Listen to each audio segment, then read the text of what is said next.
A 6-year-old girl showed up for a job interview instead of her terminally ill mother. At first, the company director thought it was some kind of mistake or a ridiculous prank. But everything changed the moment the little girl calmly said her mother's name. The successful businessman instantly went pale and nearly lost consciousness, because that name was connected to a secret he had been trying to forget for more than 20 years. What he didn't know yet was that an ordinary folder full of documents was about to turn his entire life upside down, uncover a painful truth from the past, and change the future of a little girl forever. Stay until the end of this story. Trust me, the ending is worth it. Before we begin, let me know in the comments, do you believe that kindness always comes back around? And don't forget to like the video and subscribe to the channel. Thank you so much for your support, sending each and every one of you a big hug. 6-year-old Emma stood in front of a huge glass office building, tilting her head back to look all the way up. She was wearing a bright red dress, and her blonde hair was held back by a matching red headband. Against the massive building, she looked tiny, like a little girl who had somehow wandered into the wrong place. But Emma hadn't made a mistake. Actually, her mother, Sophia, was supposed to come here today. She had been searching for a job for weeks because the family was running out of money. Every dollar mattered. But that morning, everything went wrong. Sophia felt terrible. She could barely open her eyes and struggled just to sit up in bed. Emma had overheard her mother writing down the address and office number the night before. She had also seen the folder of documents Sophia had carefully prepared for the interview. When her mother finally fell asleep, Emma quietly took the folder and left the house. "What's the big deal about this building anyway?" she muttered to herself as she stepped through the revolving doors. Inside, everything was cool, quiet, and polished. A young receptionist sat behind the front desk. When she saw a little girl in a red dress carrying a business folder under her arm, she simply stared for a few seconds. "Is this some kind of circus?" she blurted out. Then she glanced around as if expecting a hidden camera to appear.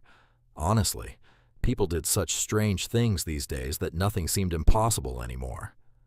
But Emma walked right up to the desk and confidently gave the office number, the director's name, and the reason for her visit. The receptionist was caught completely off guard. The little girl spoke with such confidence that it sounded as if she attended job interviews every day. A few minutes later, she was escorted to the correct floor. Emma stopped in front of a large office door and hugged the folder tightly against her chest. No one knew it yet, but in less than a minute, absolute chaos was about to begin behind that door.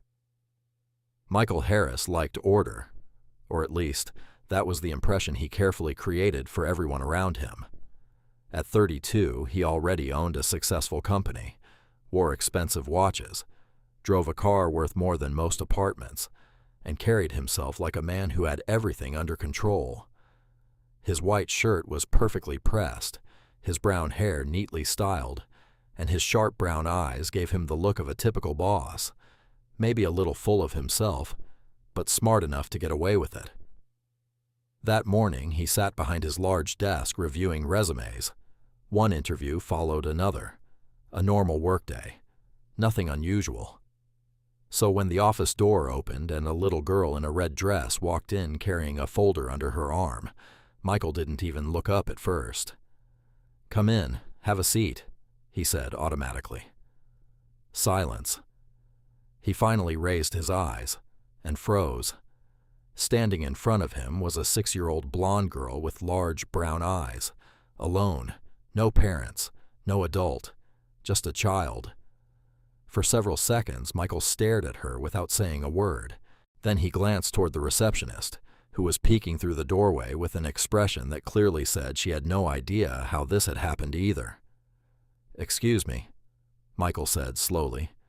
"What exactly is going on here?" The receptionist simply shrugged. The door closed. Now they were alone. Michael leaned back in his chair. "All right then. Where's the candidate?"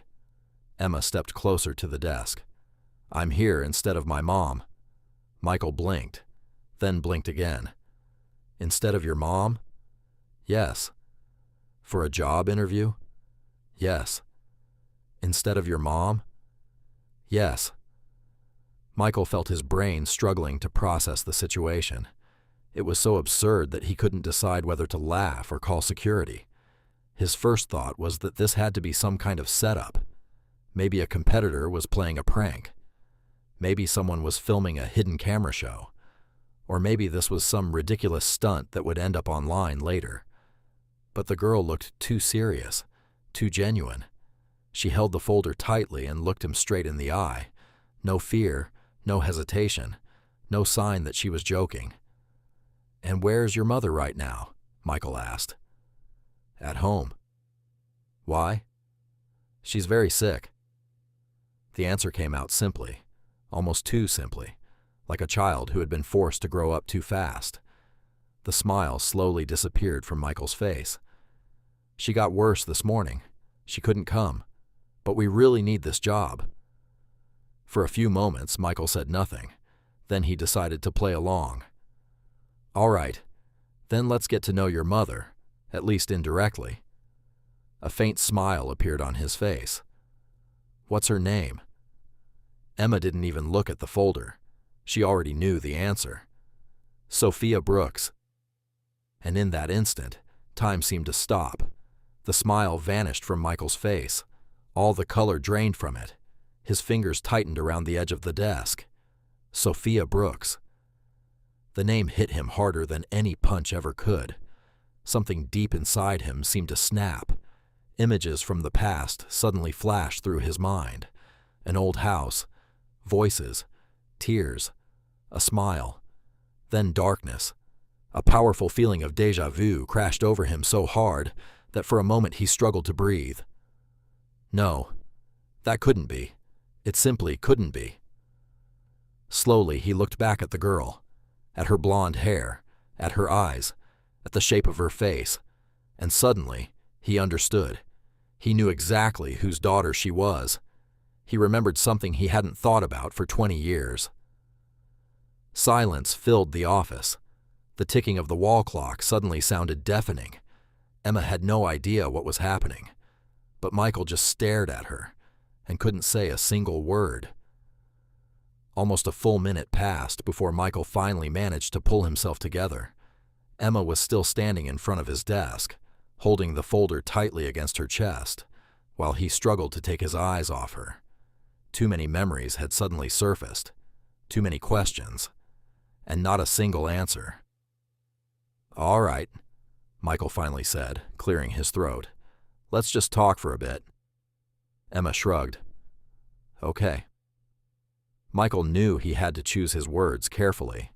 He practically had to watch every word he said, so he wouldn't scare the little girl with the strange questions running through his mind, because they really were strange questions, especially for a 6-year-old. "Have you always lived with your mom?" "Yes." "What about your dad?" "I don't know him." Michael nodded. "Does your mom have any relatives?" "No." "None at all?" "Well, Mom says she used to." "And where are they now?" Emma thought for a moment. "I don't know." The answers were simple, but to Michael each one felt like another piece of an old puzzle falling into place. Little by little, an unpleasant picture from the past began to emerge. Many years ago, his father, Robert Harris, had worked at a large investment company. Back then, Sophia's family had been connected to that same business world. Michael had only been a child, but some things had stayed with him, and some conversations he had overheard by accident. Then came a major financial scandal, a very major one, big enough to make newspaper headlines. The company erupted into conflict. People lost fortunes. People lost reputations. And somehow, a young employee named Sophia Brooks ended up taking the blame. Shortly afterward, she disappeared, as if she had vanished from the face of the earth. Everyone around Michael repeated the same story. She did it. She was responsible. She betrayed everyone. But now, sitting across from Emma, Michael suddenly realized something strange. Even back then, there had never been any real proof. None. Just rumors. accusations, stories passed from one person to another, and the more he thought about it, the more he realized something else. His father had never talked about evidence either. He had simply repeated the version everyone else believed, as if he himself had never known the truth. Michael looked carefully at Emma. "Tell me something. Did your mom ever talk about those years?" Emma frowned. "What years?" "Her younger days, her work, the people she used to know." Emma shook her head. "Not really. Nothing at all?" "Sometimes she starts talking, then stops." "Why?" The little girl thought for a second. "I don't know. I guess she doesn't like remembering." Then she added unexpectedly, "She kind of likes keeping secrets whenever people ask about her past." Michael couldn't help but smile. That sounded exactly like the Sophia he remembered. "And you've never been curious about what happened?" Emma shrugged again. "Honestly, I don't really care." Michael raised an eyebrow. "You don't?" "No. It happened a long time ago. Mom says you can't spend your whole life living in yesterday." For a moment, silence filled the office again. That simple sentence hit Michael harder than anything else she had said, because he realized something uncomfortable. He had spent years living in the past without even noticing. Meanwhile, Sophia had apparently learned how to move on. Michael turned toward the window. The city buzzed below. People hurried down the sidewalks. Cars filled the streets. Life kept moving forward. Yet inside his head, everything was turning upside down. Slowly, Michael began to understand something disturbing. If Sophia had truly been innocent, if there had never been any evidence, if she had simply been made the scapegoat, then the entire story he had believed for more than 20 years might have been one giant lie, which meant someone else had been responsible, someone who had hidden behind another person's ruined reputation. A chill ran down his spine, but the biggest surprise was still ahead, because at that exact moment, Emma placed the folder on his desk. "Oh, right. Mom told me not to show this to anyone." She unclipped the folder. "But I think it's okay if you see it." And she began pulling out the documents. Emma began laying the documents out on the desk with such a serious expression that she looked less like a 6-year-old girl and more like an experienced attorney preparing a case. Michael watched her almost automatically, still trying to process everything he had learned over the past half hour. Old certificates, resumes, medical records, bills, nothing unusual.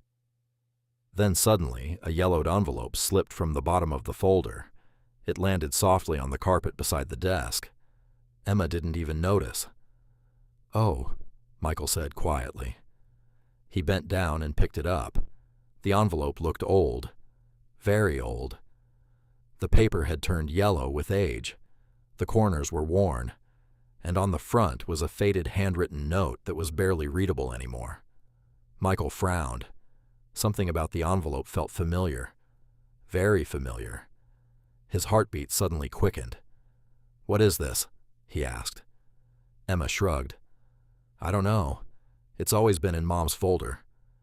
"Always?" "Yep." Carefully, Michael opened the envelope. Several sheets of paper slid into his hands. At first, he simply skimmed the first page. Then he read it again, and again. And then he froze. Completely froze, as if someone had muted the entire world around him. He stared at the documents and couldn't believe what he was seeing. These weren't just papers. They were original financial reports, internal correspondence, signed statements, bank records, documents that had mysteriously disappeared during the investigation of the scandal 20 years earlier. Documents that police officers, lawyers, journalists, and countless others had spent years searching for. Documents capable of changing everything. Michael felt his hands begin to shake.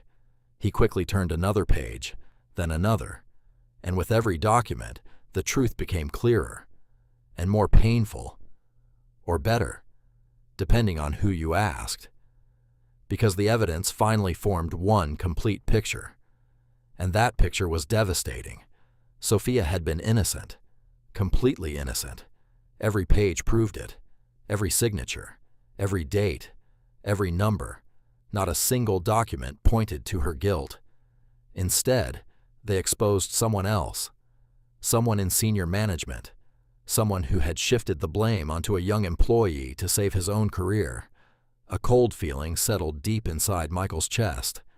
Then he noticed another name, a familiar one. His father's, Robert Harris.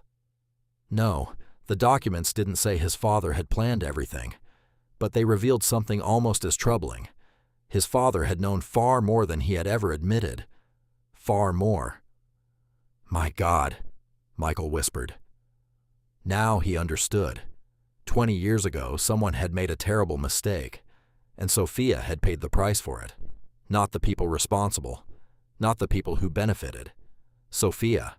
She lost her job, her reputation, her future. Then came the endless lawsuits, the accusations, the investigations, the debts, the constant moving, the fear. Her entire life had become one long, exhausting struggle she could never seem to escape. Meanwhile, the Harris family had continued living comfortably. A nice house, financial security, opportunities. While Sophia had spent years trying to rebuild her life from nothing, a wave of shame hit Michael harder than anything he had ever felt before. He looked across the desk at Emma. The little girl sat there swinging her legs, completely unaware of what had just happened. She had no idea that the old papers scattered across the desk had the power to change several lives at once. Slowly, Michael sank back into his chair. His mind was spinning. He stared at the documents as though he were holding a time machine in his hands. Then he quietly whispered, "This changes everything." But another question immediately followed, a painful one, a frustrating one. If Sophia was innocent, if these documents had existed all these years, if they could have cleared her name 20 years ago, then why had she stayed silent? Why hadn't she used them? Why had she carried that burden for so long? Michael looked back at the old envelope, and then he noticed something else. Folded at the very bottom was a single sheet of paper, a letter, addressed directly to him. That same evening, Michael canceled everything. Meetings, negotiations, phone calls. For the first time in many years, he wasn't going somewhere because business demanded it. He was going because his conscience did. He found Sophia's address in the documents. An hour later, his expensive car stopped in front of an old apartment building on the edge of the city. The place looked tired. Peeling paint, old windows, dim lights in the hallway. Michael climbed the stairs and knocked on the door.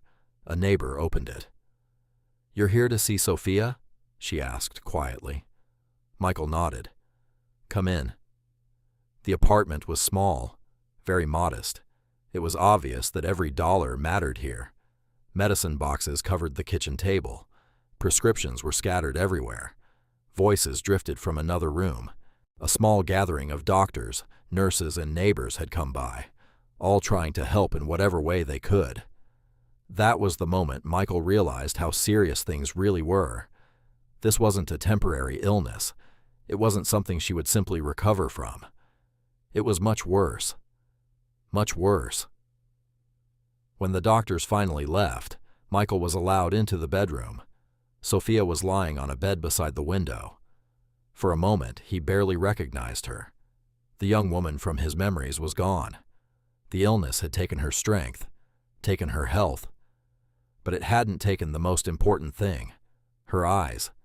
They were still calm, still kind. Sophia noticed the documents in Michael's hands and immediately understood. "You found them," she said softly. It wasn't a question. Michael sat down beside her. "I did." He placed the envelope on the bed. "These papers could have changed your entire life." Sophia looked at the documents and smiled, a sad smile, a very sad smile. "Maybe. Why didn't you do anything with them? What would it change now?" Michael stared at her. "Everything." "No, Michael." She slowly shook her head. 20 years ago? Yes. Now? No. He didn't understand. Sophia glanced toward the doorway where Emma was sitting in the next room, and suddenly, Michael understood without another word.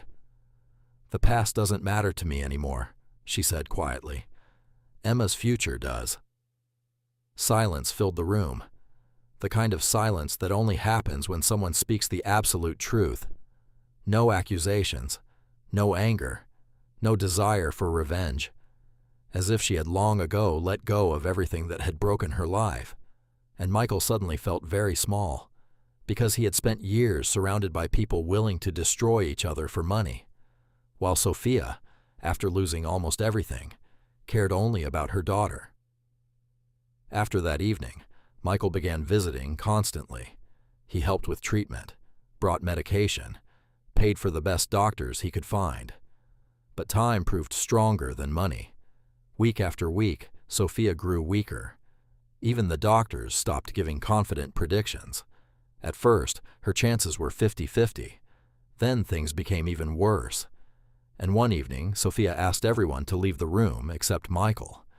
Emma went into the next room. The door closed. Sophia gathered her strength before speaking. Every word seemed to cost her effort. Finally, she looked directly into Michael's eyes. "I can see you're a good man." Michael remained silent.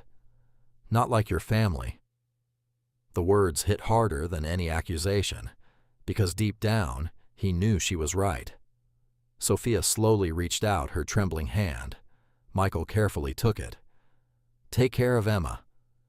Just 3 words, but they carried more weight than any contract he had ever signed. A lump formed in Michael's throat. He wanted to say something meaningful, but he couldn't. So he simply nodded. "I promise." Sophia closed her eyes. For the first time in a very long while, she looked peaceful. Michael sat beside her and realized that his life had just changed forever. He would have to leave many things behind: the arrogance, the selfishness, the people who cared only about themselves. Because somewhere beyond that wall sat a little girl in a red dress, and very soon she would be completely alone. What Michael didn't know yet was the most important thing of all. He didn't know that Emma had already made a decision of her own. The funeral was quiet. No grand speeches. No unnecessary drama. Just a few neighbors, the doctors who had fought for Sophia until the very end, and little Emma standing beside the grave with her head lowered. After that day, something changed in her. She seemed to close herself off from the world. She barely spoke. She didn't cry. She didn't complain. She simply stayed silent. And sometimes, that kind of silence is far more heartbreaking than tears. Michael did everything he could to be there for her. He handled the paperwork, worked through the guardianship process, enrolled her in school, bought everything she needed. But every evening, when the house grew quiet, he would see the same thing. Emma sitting by the window, staring into the distance, as if she were waiting for her mother to come back. And every time, Michael felt his heart tighten. Several weeks passed. One evening, he was sitting in his office reviewing the final guardianship documents. He rubbed his tired eyes and looked toward the window. At that moment, the door slowly opened. Emma stood in the doorway. In her hands was the red ribbon her mother used to wear. She walked quietly to the desk. "Can I come in?" "Of course." For a few moments, Emma said nothing. Then she spoke, and what came out of her mouth was something Michael never expected to hear from a 6-year-old child. "Mom taught me how to forgive." Michael looked at her carefully. "She did?" Emma nodded. "She said people sometimes do bad things not because they're bad, but because they're afraid." The room fell silent, very silent. Then Emma took a deep breath and said, "I want to stay with you." Michael froze. For a second, he thought he had misheard her. "With me?" "Yes." "Are you sure?" Emma nodded again. "I'm sure." Michael didn't know what to say. Honestly, the situation was almost funny in an unbelievable way. A 6-year-old girl was making a decision far wiser and more mature than many adults he knew, even wiser than he had been. Emma gently placed the red ribbon on the desk. "You know," she paused, "that interview." "Which one?" "The day I came instead of Mom." A small smile appeared on Michael's face. "I remember." "It wasn't a mistake." "No?" "No." Emma shook her head. "And it wasn't an accident." "Then what was it?" She looked directly into his eyes. "It was supposed to happen." Something deep inside Michael shifted, because somewhere in his heart he knew she was right. If Sophia had gone herself, if Emma had stayed home, if the folder had never been opened, if that old envelope had never fallen to the floor, the truth would never have been discovered. Their lives would never have crossed paths. A few months later, Michael officially became Emma's guardian. Little by little, life began to change. The house that had once felt cold and empty became filled with laughter. Children's drawings appeared on the refrigerator. Toys appeared in the living room. The smell of hot chocolate filled the kitchen in the evenings. And hanging near the front door was the same red headband. Every time Michael saw it, he remembered the day that changed his life forever. The day a little girl walked into his office carrying a folder under her arm and showed him the truth. Years passed, but there was one lesson Michael never forgot. Life has a strange way of working. Sometimes it throws painful setbacks at us that make it feel like everything is lost. Sometimes it forces us through heartbreak, betrayal, and injustice. Sometimes it hits so hard that giving up seems easier than moving forward. But there is one thing that always matters. If you remain a good person, if you find the courage to admit your mistakes, if you correct the wrongs you've made while there is still time, if you choose kindness even when nobody is watching, then kindness finds its way back.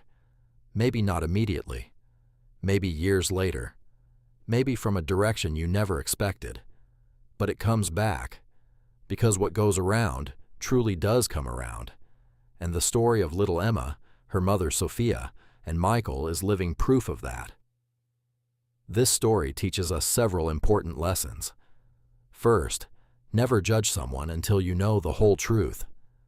For years, Sophia was blamed for something she didn't do, while the real guilty people hid behind a life they had destroyed. Second, kindness truly matters. Little Emma wasn't trying to seek justice or prove anything to anyone. She simply wanted to help her mother. Yet her act of kindness ended up changing the lives of many people. And most importantly, it's never too late to admit your mistakes and make things right. We can't change the past, but we can always change our future and the future of those around us. If this story touched your heart, let me know in the comments which moment affected you the most. Don't forget to like the video and subscribe to the channel so you don't miss more inspiring stories. Thank you for staying with me until the end. Sending each and every one of you a big hug.